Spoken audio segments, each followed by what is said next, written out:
Thank you, Mr. Chairman, and thank you to all of our witnesses today. Drones have revolutionized aviation, making the skies accessible for construction companies to perform inspections, for photographers to take amazing photos, for search and rescue operations to locate lost individuals, and to better monitor our national borders. I look forward to working with the FAA to authorize more drone operations and harness the incredible economic potential of drones. But as we integrate drones into the national airspace, we need to make sure that we're monitoring the potential security risks caused by drones, particularly in sensitive areas such as borders, near airports, and around wildfires. So my first question today is for Ms. Stubblefield. Drones are being used on the front line of the border crisis by the U.S. government, but they're also being used by cartels. Reports state that the cartels are using drones to monitor the movements of U.S. law enforcement and to smuggle drugs across the border.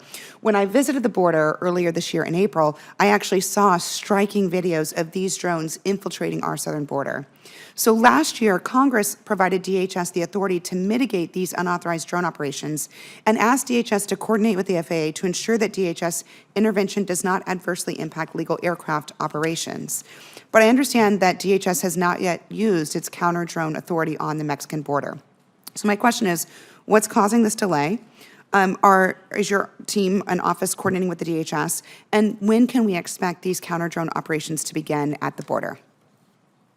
Thank you, Senator Sinema. And clearly the border risk is something of which the FAA is very well aware, and we are working very closely with DHS and Customs and Border Protection on this issue. The Section 1602, which gave DHS its authority in the Preventing Emerging Threats Act in the FAA reauthorization bill in October, provided very specific direction about that the risk-based assessment that needs to be conducted, the guidance and coordination that needs to occur, starting with defining threat and moving on from there. And we are working closely with DHS on a weekly basis. Actually, we meet with them to move forward their efforts, and they have all due focus on this issue right now.